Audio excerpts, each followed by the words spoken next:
7 de la mañana, 38 minutos. Continuamos con más información aquí en Arriba Bogotá. Y hoy en Le Tengo el Remedio nos acompaña Mónica Andrea Vélez. Ella es instructora de la Cruz Roja y vamos a hablar de un tema que tiene que ver mucho con lo que estamos pasando en este momento y son como las temporadas, época de lluvias, enfermedades estacionales. ¿Cómo va cambiando esto? Porque se hace mucho sol, pues entonces hay unos riesgos, hace mucho frío, hay otros riesgos. Mónica, bienvenida a Arriba Bogotá. ¿Cómo me le va? Buenos días. Bueno, Aníbal, buenos días y muchísimas gracias por la invitación. Hoy venimos precisamente a esto, a hablar de estos cambios de clima. El clima cada vez está más loco, el clima cada vez es más variable. Antes teníamos como unas épocas de lluvia muy definidas, unas épocas de sequía muy definidas y esto, digamos que ha cambiado, eso del cambio climático que no es un mito, pues ha ido, digamos que generando que esas enfermedades que nosotros teníamos como en ciertas épocas del año presenten una distorsión de la incidencia, que es la incidencia como el número de casos que se reportan en un periodo de tiempo. Entonces vamos a hablar de esto, del dengue, de esas gripas o influencias y vamos a hablar un poco también de las gastroenteritis que aparecen por estos cambios de clima. Empecemos con las enfermedades respiratorias. ¿Qué puede causar, qué condiciones puede causar que una persona que está más vulnerable, por ejemplo los niños y los adultos mayores, pues enfermen de gripa o presenten un cuadro un poco más complejo? Bueno, Lina, la causa principal tiene que ver con el sistema de defensas. Ya hemos hablado en algunos momentos que los niños tienen un problema y es que su sistema inmunológico no es un sistema que esté maduro, no ha llegado como a un tope para ganar la línea de defensas, no tiene cómo combatir esos virus que aparecen. Y los adultos mayores ya tuvieron muy maduro el sistema y por envejecimiento ese sistema empieza a decaer. Por eso estos dos grupos poblacionales son los más afectados, digamos que en este tipo de enfermedades respiratorias. De ahí que es importante, y ahorita lo hablaremos, pues la vacunación. ¿Por qué son propensos? Bueno, los niños son súper propensos porque aparte de que no tienen un sistema inmunitario maduro, están en contacto con un montón de gente porque están en edades regularmente académicas o escolares. Y para esta época del año yo sé que más de uno en casa tiene el niño enfermito porque entró al jardín, entró al colegio y hubo un súper caos gripal y tenemos más de un chiquis todavía en casita enfermo. ¿Listo? Los contactos con niños, digamos que son mucho más frecuentes. Un niño no mide que el compañerito está mocoso, que el compañerito está con fiebre, no, el niño igual, si el compañero le ofrece el jugo, le ofrece el dulce, pues se lo manda a la boca y no hay ningún tipo de prevención. Diferente de pronto de los adultos que somos un poco más controlados o mesurados a la hora de acercarnos a tener esos contactos de una u otra forma positivos con alguien más que esté enfermo. Y en los adultos mayores realmente tiene que ver mucho es con el sistema inmunológico, Lina, con que realmente este sistema inmunológico pues es débil y cualquier virus nos puede llegar a afectar y a ganar un poco y a generar enfermedades respiratorias exacerbadas. Mónica, por eso es que dicen que cuando los niños entran como al colegio o a preescolar o eso, que esos son 2 o 3 años de gripa tras gripa, se les quita 15 días y vuelve y les da.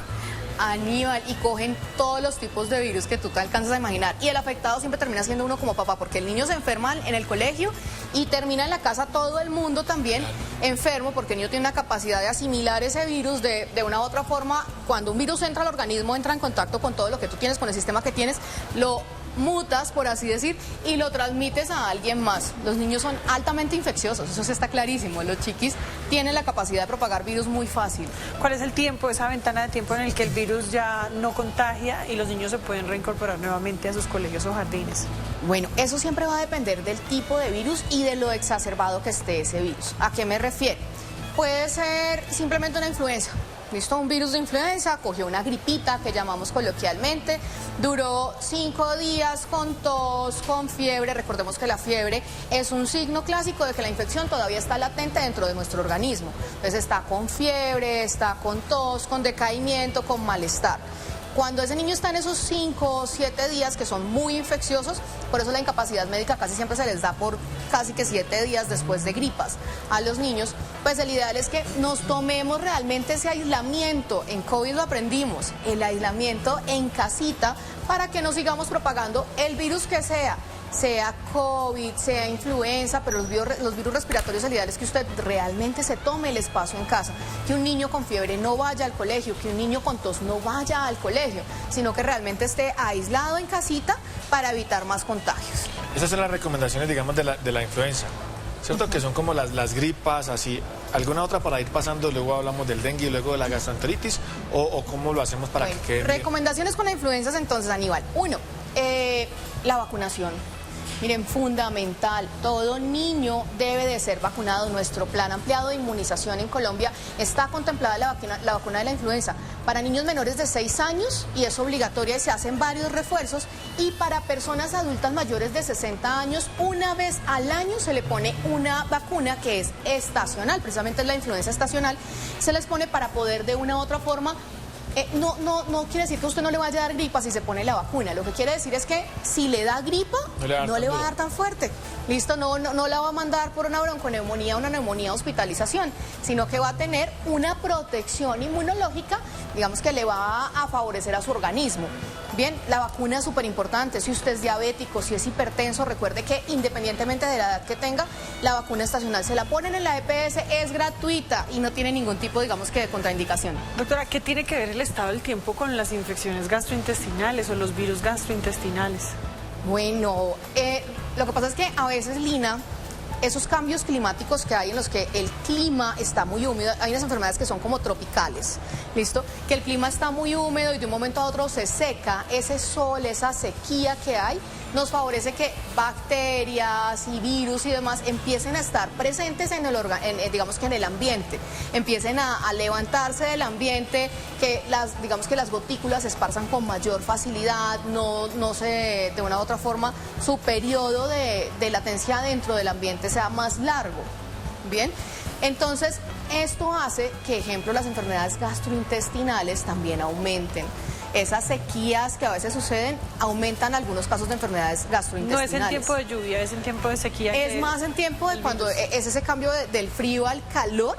Listo, al calor donde se evaporan como tal todo lo que hay en el ambiente. Y en Bogotá eso pasa todos los días. Exacto. Mucho frío y después un sol muy en brillante, Bogotá muy nos acalorado. pasa, Lina, que hoy amanecemos lloviendo, amanecemos con una lluvia bastante fuerte y en la tarde tenemos un calor ni el berraco que de una u otra forma nos ayuda a disipar todo este tipo de, digamos que de bacterias y virus en el ambiente. Digamos que esa es como la relación con las gastroenteritis que puede llegar a haber. De hecho, también se llama gastroenteritis viral o estomacal o gripe estomacal. En algunos países se llama No siempre es por alimentos. Y no siempre tiene que ver con el consumo de algunos alimentos, sino que está afectada también para el ambiente. Eso está mediada hacia el ambiente. Aquí nos envía una pregunta que dice, ¿el aire acondicionado también influye en que se enfermen las personas de gripa? ¿O eso solamente como el frío ya? ¿O qué tiene Bueno, alguna... mira Aníbal, y a la persona que pregunta, que hay varios estudios en epidemiología que hablan sobre el mantenimiento como tal de los aires acondicionados de algunos lugares. Entonces, más que el solo aire acondicionado, es el estado en el que se encuentran esos ductos de aire acondicionado, qué tanto pueden guardar dentro de ese ducto, cada cuánto se le está haciendo limpieza, porque si bien son espacios que son refrigerados, pueden de una u otra forma mantener digamos que en ambiente el espacio adecuado para incubar virus. Doctora, el mejor ejemplo es un baño público con esos ductos. Ustedes han visto esas rejitas, pues son la cantidad de mugre que tiene ahí. Pero no es que sea, digamos, el frío el que enferme, sino que acumula como el virus y lo...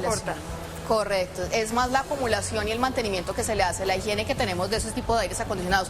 Claro, si usted es una persona asmática o es propensa a tener enfermedades respiratorias y se va de Bogotá a un clima caliente, a poner aire a gran intensidad de frío, temperatura, pues. Mucho frío, pues obviamente lo más seguro es que va a terminar con un resfriado común. Ok. Doctora, ¿qué pasa con el dengue? Porque el dengue también es estacional, aparece en algunas temporadas del año. Bueno, el dengue tiene dos características, Lina y Aníbal. Uno, el dengue es una enfermedad tropical, quiere decir, hay lugares del mundo en el que el dengue está de forma permanente. Acá en Colombia tenemos grandes partes o gran mayoría de partes donde hay dengue. Regularmente son ciudades de clima calientes, Tolima, Risaralda, o departamentos Tolima, Risaralda, Valle del Cauca, Chocó, que su clima es un clima cálido y húmedo y favorece la incubación de un mosquito, de un vector. Vector llamamos a algo que puede transmitir de un lado a otro un virus, ¿listo? De un vector que es el Aedes aegypti. Ese zancudito que lo hemos visto por muchas, digamos que varias veces, yo sé que tiene las paticas rayaditas con blanco. es el vector que transmite. Entonces en clima caliente nos pasa algo y es que este zancudo incuba en temporada de lluvias. ¿Por qué? Entonces por eso se vuelve algo estacional. A pesar de que está permanente, aumenta con las estaciones de lluvia.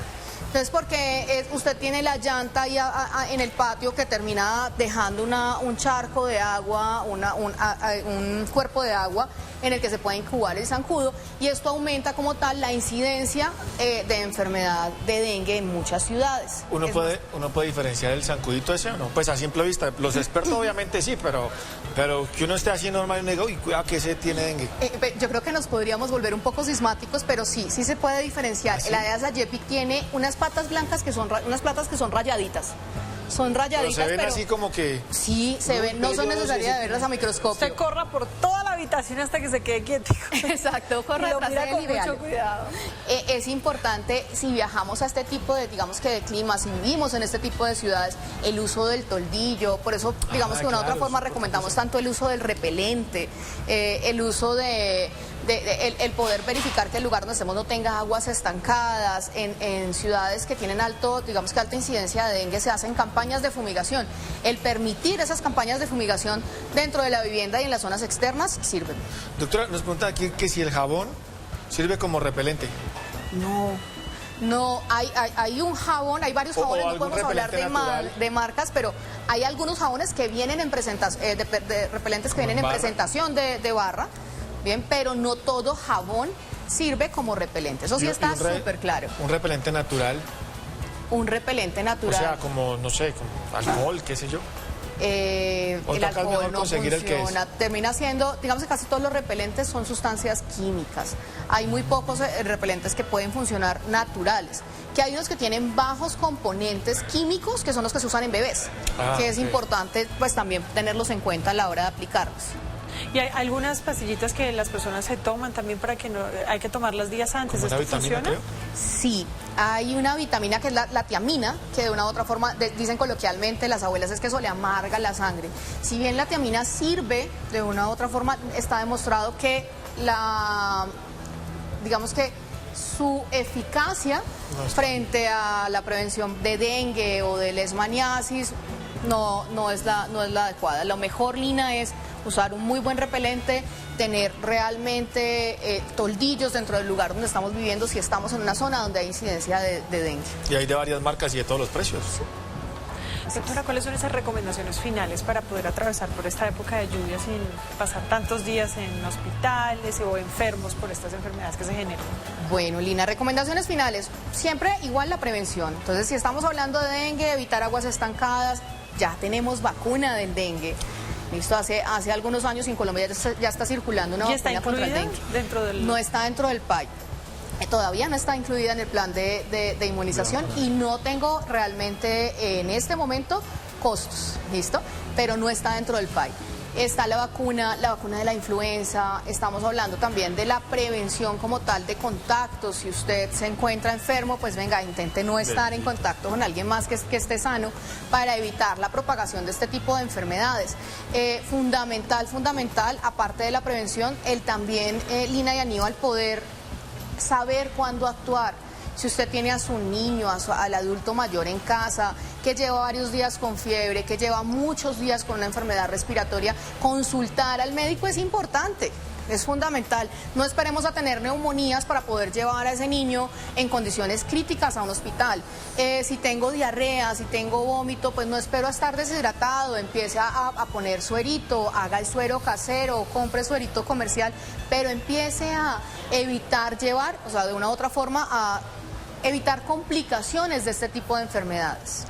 Bien, Mónica Andrea Vélez, muchísimas gracias por acompañarnos aquí en Arriba Bogotá, entregarnos toda esta información, estas recomendaciones, y ya saben todos ustedes en casa, lo más importante es prevenir.